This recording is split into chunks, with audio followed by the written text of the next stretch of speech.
Hello, and welcome to the Keep Calm, It's Just a Snake podcast, because that's the best I could come up with, because I'm unoriginal, as you probably could tell by the whole Jay-Z's Reptiles thing. Jay-Z, and welcome to the inaugural episode of Keep Calm, It's Just a Snake podcast. So, obviously there is a lot of videos that I've put out over the last year or so, and I started the whole YouTube channel because people sat there and went, hey, maybe you should be on YouTube and just kind of rant and ramble a little bit. But truthfully, that's my passion, is the reptiles and everything like that. And as I've gone through and visited other places, talked to other people, been to other facilities, different states and things like that, I've kind of discovered that the reptile community here in Colorado isn't really a community. It's not really that great. Talking to some of the old timers that used to be in the that were in the hobby back in like the 90s and even early 2000s, it used to be a lot more cohesive. Here it's nobody really wants to kind of talk about what they have. They never really want to show off, that's for sure. And I'm having actually kind of a lot of trouble kind of bringing people together, having people on the channel, even for this podcast, just talking about it, not even showing off what they have. And there's a myriad of reasons why that is, and maybe in future episodes we'll talk a little bit about that. But so what I really wanted to do, the whole point of the YouTube channel, of this podcast moving forward, is just kind of bringing the reptile community as a whole together and moving forward. There's a lot of stuff going on in the world, specifically in the United States, that is making it pretty hard for people to keep reptiles in individual states. Federally, there's all these things going on that's making it difficult for people to actually be able to keep them. And I think if we can kind of really come together and become an actual collective community in individual states, towns, and then federally, we can, bring about real change. And there's really great places and organizations like USARK out there, United States Association of Reptile Keepers, that are fighting for our rights to do that. And I'll talk definitely more about USARK. One of the first guests that we'll have on is a big promoter of USARK. And we'll probably get a little bit into that with him on that episode. So stay tuned for that coming up soon. But just so that way we can all kind of come together, because, there's all this infighting that happens, which is kind of the same thing with no matter what industry, community, group, job, whatever it is. There's always infighting with things. But, this year has been so crazy that it definitely is now the time where the reptile community needs to really come together and move and collectively take the next steps together to really get to the next thing, which is to, fight for our rights and to move forward with keeping. Because if, we can stop the infighting, stop doing the dumb stuff on social media, the live feedings and bashing each other, tubs, racks, aquariums, whatever it is, as long as we can all sit there and say, let's take the next step forward, moving with, animals husbandry and care and all of the herpetoculture as a collective together, moving forward and taking the next steps. Let's do that. I mean, sure, everyone makes mistakes, and we've all done that. And I myself have included. I've made mistakes too. We've all done the dumb stuff first getting off, the ball python in an aquarium. A bunch of snakes together, a bunch of ball pythons there, leaving a rat in, not necessarily overnight, but for hours and hours. Like all the dumb stuff that experienced keepers who've been doing it for a while sit there and go, what is wrong with you people? Instead of the experienced keepers like us who've been doing it for a number of years. And not even to say that I'm necessarily a super experienced keeper, because I've only been doing this for the last 9, 10-ish years. There are people my age that have been doing it for already 20. So we can all kind of learn from each other, learn from professionals, from new hobbyists, taking the next steps and doing things. And I think that's what we would really like to do. So that's the little basic intro. I'll talk a little bit about myself next, and kind of really getting into what I'm going to want to do for this. So, Jay-Z, hi, nice to meet you. I really didn't get started into keeping reptiles until, kind of my early 20s, maybe 18, 19. I got a couple leopard geckos. Those were my first actual reptile pets, other than like a box turtle that we would catch, that you would catch, and we would keep for a few weeks when we were a kid, or at my grandma's house, she had an irrigation ditch that ran by there, and so there were a lot of garter snakes, and so I would go back there and I'd catch garter snakes and bring them inside, and then I would get to play with it for a little while, and then immediately you go release it back. But I think my first actual reptile pet were 2 leopard geckos, and I had them for a number of years, and again made the dumb person new mistakes, kept them on sand, kept them on Calci Repta sand. Didn't necessarily have the best lighting, didn't necessarily have the best heat, definitely didn't have the correct humidity, but, learned from there moving forward.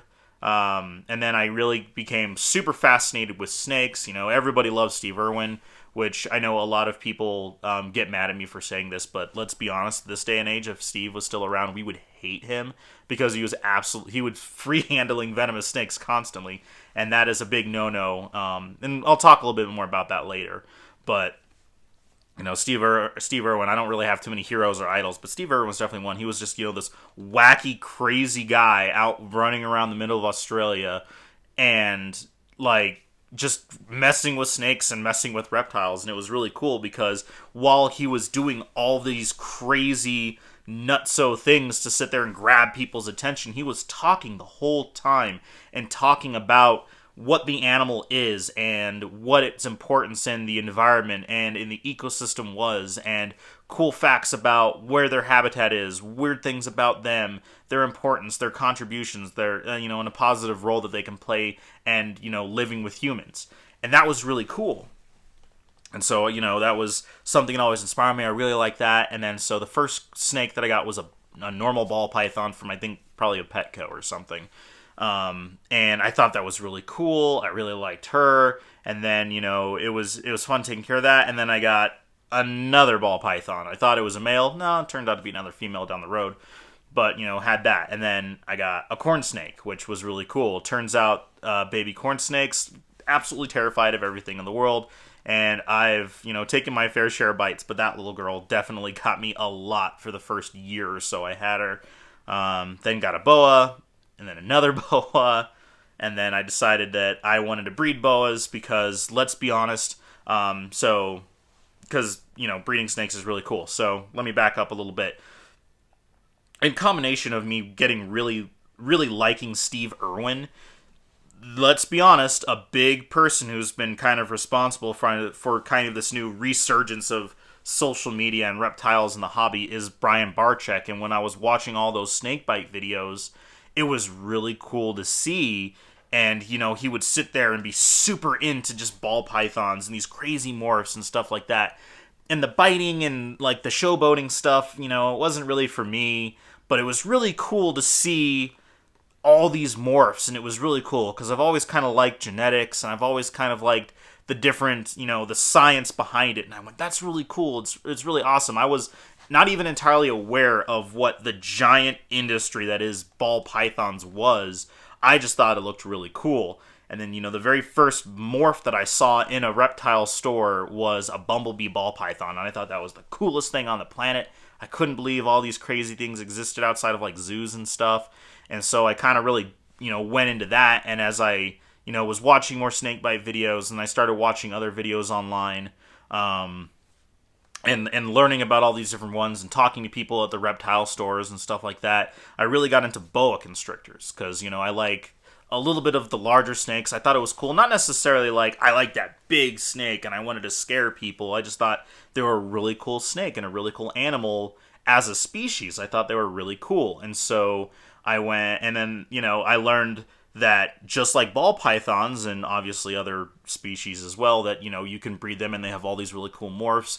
And they're obviously, because, at this point, this is, the 2009, 2010-ish time period. So ball pythons are going nuts. It's all over. And any of you guys out there who are in Colorado, you got to admit, Colorado's a ball python pit. That's 90% of what we see. And I'm sure if you go to any reptile shows, assuming that reptile shows are around again, hopefully by, this coming summer, there'll be some shows or something, but it's most of what you see is ball pythons and kind of like crested and leopard geckos, and there's reasons why that is, and we'll talk about that in future videos and in future podcasts. But I really like boa constrictors, and I didn't really know of too many like smaller boa constrictor breeders, outside of the big people like Russo and and Peter Call and people out in California, but I didn't really know anybody here in Colorado. Obviously, since then, there are some pretty good boa breeders here in Colorado too. But at the time, I didn't really know anybody. Pretty introverted, didn't really get out there too much the first few years when I got into this, and so I went, I will get boa constrictors, and so at that point is when I kind of started to branch out and really learn from different people and really get to know like the different breeders out there and approaches to keeping other than just what I had kind of seen from online videos, which was, basically just rack systems, but starting to learn a little bit more about why those aren't necessarily the best for different species and yada, yada, yada. And so, over a period of 2 or 3 years, I thought I was going to be the big guy who was going to do all the boas. I was going to have the crazy boa morphs, outside of like Florida or California. So, moon glows and IMGs and VPI stuff. And really, that didn't pan out very well. There's this big thing called arenavirus. For any of you guys who have been in the hobby for a little while and know about the different zoonotic diseases, crypto has been around for a long time. It infects a lot of like leopard geckos. I guess it's in a huge population of captive bred geckos at this point, but there's nidovirus and arenaviruses and things like that. And arenavirus causes something called inclusion body disease, which is IBD. And that was something that they're very confident at one point started from boa constrictors, like on one of the random imports that came in back in the probably late 80s, early 90s, had this disease that infects muscle tissue and does all these other crazy things, but it's a very highly infectious, highly contagious, and deadly disease. It only affects boid species, so pythons and boas, that they've seen and they have found. That only really affects them. The big difference is that boa constrictors kind of act as carriers or long-time dormant carriers of them, where they can have it for months, even years, and then something will happen that will kind of stimulate it to kick on, and then that's when it will happen. It'll happen very abruptly and very violently, and it's absolutely horrible. But if a python gets it, it's a few months at most is what they'll have if they contract it. And, I already knew about quarantining and things like that, not necessarily to the extent that I do now and the level that I take it now, but, I had them in a different room, different part of the house. I wouldn't mess with them on the same day if I had to, basic stuff like that. And I knew about IBD, but I didn't really know how prevalent it really was. And, all of a sudden we had a snake kind of, as a snake passed, and we took it to the vet to have a necropsy done. So for, necropsy, that's an autopsy for an animal. And we discovered that it had IBD. Oh no, that's not good. This snake was in quarantine for 3 months or more. It was eating, feeding, shedding, all the stuff that it was supposed to do. It seemed entirely healthy, but it got moved into a rack because it was a younger animal. But it's in a rack system that has a bunch of other snakes, even pythons. Like the rack that he was in had 3 ball pythons in that rack because I was still working on building up and I hadn't, separated it too well because I was just getting started and I didn't really know a whole lot at the time. And I went, there's thousands of dollars invested in these animals. This is not good. As a responsible owner and breeder, I have to find out if, the other animals have that. And so after investing from a lot of different boas, from oddball like Craigslist, online finds, faunas, local breeders, big people, and I will never name drop people unless that's kind of like the topic of discussion. But I'm never going to sit there and run people's names through the mud unless there's like a really big issue that needs to be addressed, like this guy is free handling venomous. Don't give his page traffic. We need to stop that. It's a bad look. Eventually he's going to get tagged. It's going to be all over the news, and then we're all going to lose our ability to keep reptiles. Something like that, maybe. And even then, I'll probably just sit there and give blanket statements like that. But, I'm not going to sit there and run people's names through the mud, but as far as I was aware, nobody was really testing their animals, at least locally that I knew about, for these things. And it's very contagious. We don't exactly know how it's transmitted, through bodily fluids of somehow, but I mean, they're all sharing a rack. And so we went and we tested over 40 animals several different times for IBD, through our local vet, who I trust. It's Aurora Animal Hospital. They seem to be very knowledgeable. They certainly know what I'm talking about when I sit there and rattle off my, research that, if any of you reptile guys out there know, you end up kind of... It's hard to find an exotic vet that really knows about reptiles. A lot of it's like, small rodents and stuff. If they get into that, it's really hard to find a good reptile vet that's knowledgeable, even about just kind of basic care of them to begin with, let alone other things like getting really into stuff like zoonotic diseases outside of just like egg binding and shedding problems, But they have a really good exotic vet there, and that's where I took them to, because I had issues with another pretty well-known place here in Colorado about how they proceeded to do stuff, with things like that. And so, we did blood draws and saliva swabs, and we sent them off to the University of Florida, which is kind of like the big head of research and working with this disease, virus, whatever, in the United States, is the University of Florida. And so they send off those blood and saliva tests to there, and they test for arenavirus. And so we ended up, and honestly, the most humane thing to do, which is a really, really messed up thing to say, and I don't want to bring this down, I'll bring it around and end on a bit better note. We had to euthanize a number of animals because eventually they are going to pass, and it's going to be very violent and very painful for them, as well as, they will potentially pass it on to other animals. And we did it several times, and now and I didn't get another boa for years. I didn't get another boa for 4 years after all of that happened. And now every time I do, I have 2 different rooms for quarantine now. The boas are in their own little thing. I don't mess with them at all that same day unless I absolutely have to. They all get tested for IBD. They all go through a 6 to 9 month quarantine depending on where it came from. And moving forward, because I just want to be a responsible breeder. And that is kind of the main message that I know I ramble on, which is kind of why I thought this podcast would be a good idea, because it's really hard to stay concise and let alone entertaining for just 10-15 minutes, because I know I can be kind of boring and ramble a little bit. But if I can really sit here and talk in this longer format and really get the message across, then maybe that'll be a little bit better for me. But anyway, it's the message is, better responsible keeping and learning from past mistakes and moving forward together. When I was having a really hard time at my 9-to-5 job, I decided, just to get away. The significant other just went, you know what? Let's just get away for the day. You're not doing good. You're super stressed out. Let's just get away somewhere. And we decided to just up and take an impromptu road trip down to Albuquerque to go see a zoo because a baby elephant had been born there. And we did that, and we decided what we wanted to do was we wanted to travel to all 50 states and go to a zoo or some sort of, animal park, sanctuary, facility or something in all 50 states. And in the process of doing that, I ended up going to a lot of places that have a little bit stronger of a reptile community. And in talking to how things have been in Colorado and what things are like there, that's when I really discovered that Colorado's reptile community isn't a community.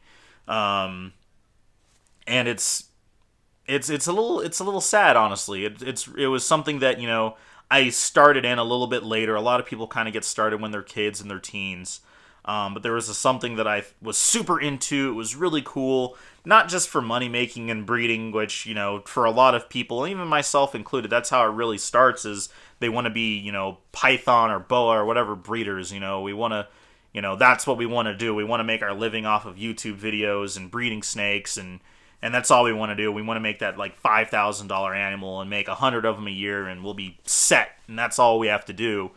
But I think that, and even then, I've kind of moved away from that too. I'm still going to be breeding snakes because it's so cool to sit there and cut open, and cut open those eggs or see those baby, if they're live bears like a boa, to see those babies for the first time. And it's so cool. It's like almost an out-of-body moment for you when you're sitting there see these new lives being born. It's really cool, and that whole process is absolutely fascinating and wonderful. But I've really kind of taken a bit of a lateral movement to where I really want to do more educations type stuff, more community type stuff, so everyone can do that. Talking with all these different breeders and saying, wow, Colorado is not the best for reptile stuff. And I'm like, yeah, it really seems like it. But it was always really cool. If you're into reptiles, you can just waste time and time just talking to other reptile people. Like hours will go by and you're just sitting there just talking about cool stuff that you've seen or you've read or what you've done or what you have. And it's just really cool. But I also discovered, just sitting there ranting at, the 9-to-5 day job about reptiles, because otherwise I don't really talk a whole lot, unless asked. But even when they do, if it's about reptiles, I'll just rattle on, which is why they went, just go to YouTube, JZ. You're just shut up. We know snakes have 2 penises. Yeah. Go over there. Go to YouTube. Go talk about that. And so I went, okay, I'll do that. But during the 50 states travel thing, in a museum in Virginia, they had a living museum section. It was with reptiles and some invertebrates and stuff. Nothing crazy. A corn snake, a blue-tongued skink, some walking insects, a tarantula, just basic stuff. And while I was there, a museum employee, we were sitting there talking, and he didn't really know a whole lot about that. He was either like a volunteer or just somebody who he happened to be there. He didn't really know a whole lot about that. And a group of other guests showed up, and I kind of stole the show from him a little bit. And to watch this, middle-aged woman, which I don't want to stereotype, but, this middle-aged African-American woman from the South, terrified of snakes all of her life, didn't even want to look at the snake because we had it out, like we were holding it in our hands when we were talking when they came into the room. Didn't even want to look at it, didn't want to be in the room, to eventually holding the snake and seeing that kind of, like that light bulb click in her eye, like that shine behind her eyes, that this isn't scary, this is a really cool animal, this is almost a beautiful animal. In like a matter of 5-10 minutes, something just clicked for me, and I went, this is amazing. This is what I want to do. I want to share my passion so other people can, love and appreciate these animals too. And I think that's when I really decided that I want to switch from being, the reptile breeder, because the amount of work that goes into, being a very productive animal breeder, there's this kind of weird morality line where they almost start to become numbers more than living animals. And I don't want to do that, because they're not. They're living, breathing animals, and I care about them. I love them, and I'm like the least successful and least fiscally responsible breeder, because, I keep all the ball pythons that I've rescued if I can't find them good homes. So I have a lot of males. I have a lot of single gene ball pythons. I have a lot of normals that, until I find someone that I know will responsibly take care of it, I'm not going to give it up. And I have them in larger enclosures than a lot of ball python breeders have, and I'm constantly making bigger ones. So I'm not the most responsible ball python breeder to begin with, but I want to push forward husbandry and caring and education and knowledge, and that's more important to me than producing the next world's first ball python or an 8-gene animal or a triple het. I think that's really cool, and I'm going to keep breeding the ones that I really like and ones that I know other people will like too. So the blue-eyed leucistics, the piebalds, and just, different morph combos that I personally like. I'm going to breed those, as well as some of the boas, and been getting super into colubrids. If you guys have watched any of the regular videos on the regular YouTube channel, although I think this will probably just go up in and of itself, and I don't know if I'm going to make a separate podcast channel or not. Don't know how many of these I'll be able to crank out on time. Like I said, it's kind of hard to find people locally that want to talk about this, and I don't know how much you can listen to me just kind of talk solo. I can sit here and talk to the camera for hours all day long, but I think that might get boring.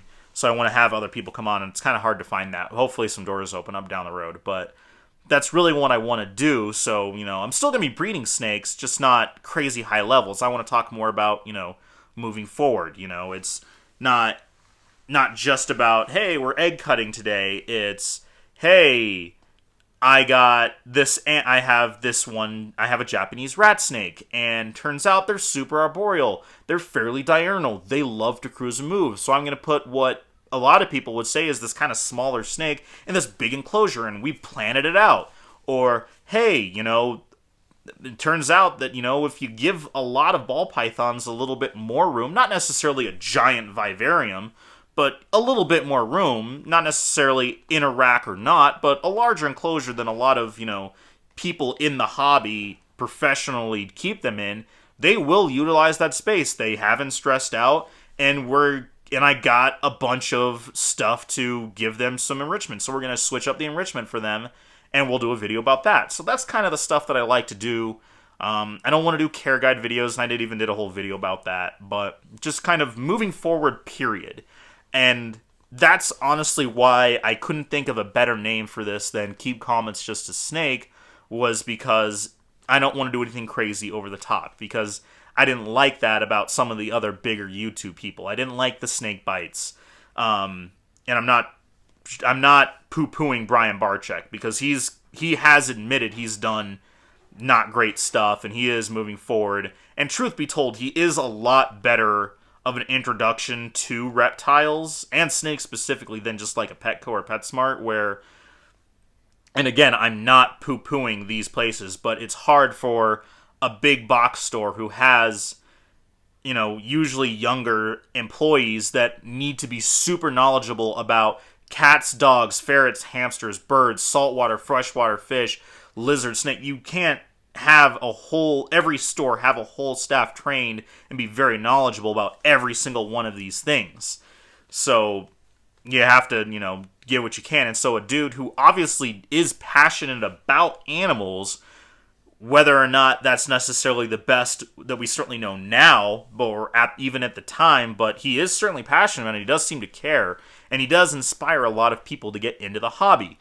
So, but he still did that kind of crazy over-the-top stuff, and I really wasn't a fan of that. I don't like the live feedings. I don't like doing just kind of like the dumb, goofy stuff, almost like just for the sake of being dumb and goofy for videos and views and stuff. So that's why I'm not the biggest fan of that. It's also probably why the channels aren't doing as well as they could.